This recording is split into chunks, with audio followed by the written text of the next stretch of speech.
En esta ocasión vamos a profundizar un poquito sobre las operaciones que podemos realizar con los vectores o arreglos unidimensionales.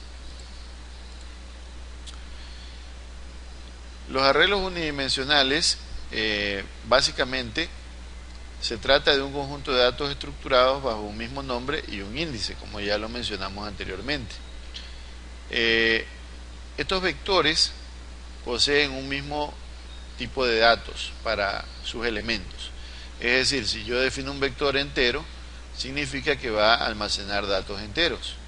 Si yo defino un vector tipo string, va a almacenar datos tipo string o cadenas de caracteres, ¿verdad? Entonces, como ustedes pueden ver en la gráfica, un vector tiene un índice, aquí está, que va desde 1 hasta n. En este caso n es 5, ¿no? Estamos definiendo un vector de 5 posiciones llamado vec, donde para hacer referencia, por ejemplo, de vec posición 1, ¿verdad?, me va a mostrar el dato que esté almacenado acá. Vec posición 2 va a mostrar el dato que esté almacenado acá. Vec posición 3 igualmente, vec posición 4 y vec posición 5, ¿verdad? Entonces, para hacer referencia a cualquiera de estos datos, yo tengo que nombrar al vector y la posición, ya sea para leer un dato o ya sea para poder presentar el dato que está dentro del vector. Acá tenemos un ejemplo que plantea construir un algoritmo que permita leer datos numéricos en un vector de 10 posiciones y luego me pide presentar los datos ingresados o los datos leídos. Entonces lo primero que hago es definir el vector de 10 posiciones, dimensión vec 10.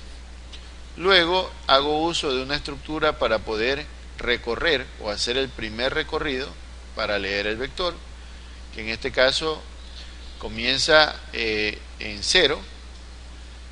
En este caso la condición está menor que 10.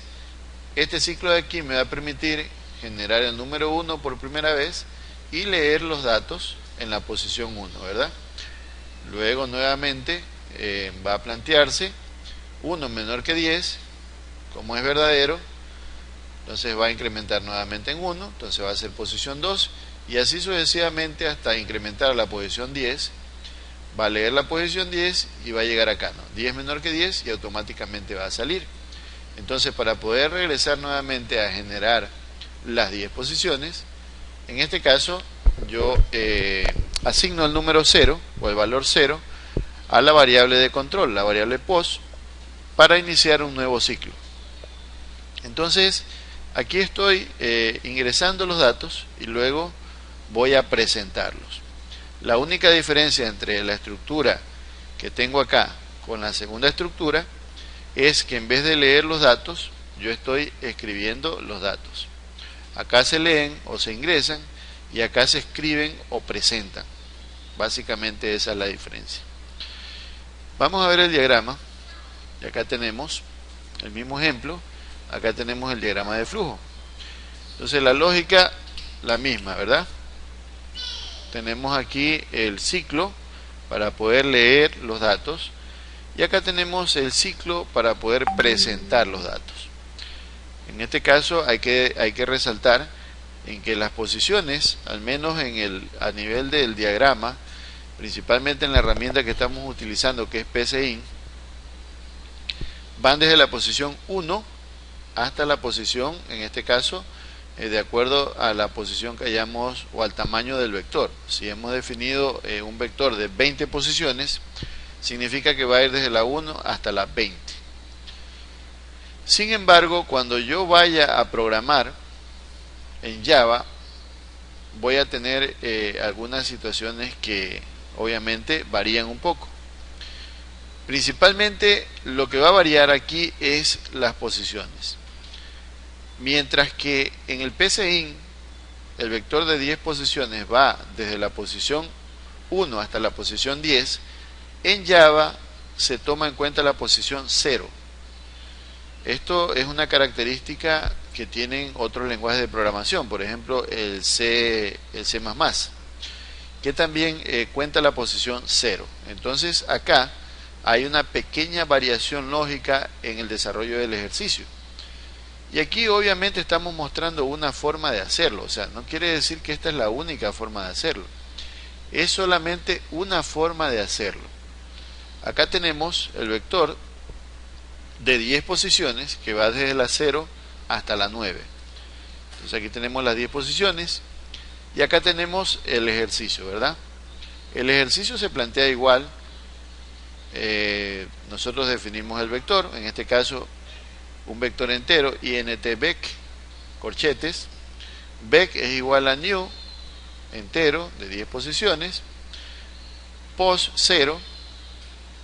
Acá planteamos el ciclo, pero acá cuando nos toca, en este caso, leer, ¿verdad? Cuando nos toca leer los datos, estamos ubicando pos, pero le restamos 1, porque ya sabemos que pos empieza en 1, ¿verdad?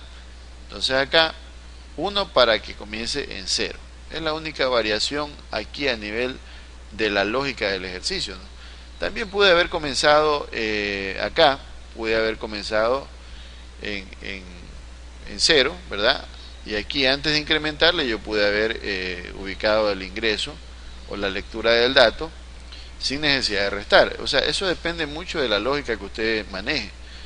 Como digo nuevamente, esto solamente es una forma de hacerlo. Usted lo puede hacer de diferente manera.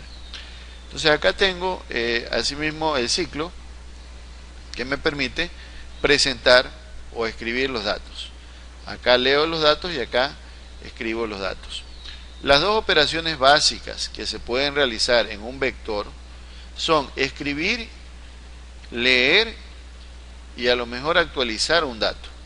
Básicamente eso es lo que se puede hacer, ¿no? Si usted dice, por ejemplo, no, yo leí un libro que dice que también se pueden ordenar los datos. Claro que se pueden ordenar, pero cuando usted ordena, lo que hace es trasladar un dato, o sea, es decir, trasladar un dato de un casillero a otro. Entonces lo que está haciendo es actualizar un dato. Entonces por eso le digo, se resumen esas tres actividades básicas.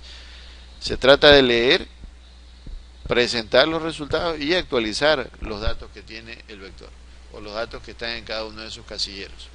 Esas son las operaciones básicas que se pueden realizar. Bien, entonces esa es la única variante a nivel lógico que les decía, el asunto del 0, que empieza desde 0. Después la lógica es la misma, es el índice es secuencial de 1 en 1, así que eso no cambia. O sea, de mi parte eso es todo en lo que tiene que ver a operaciones con vectores. Hasta la próxima.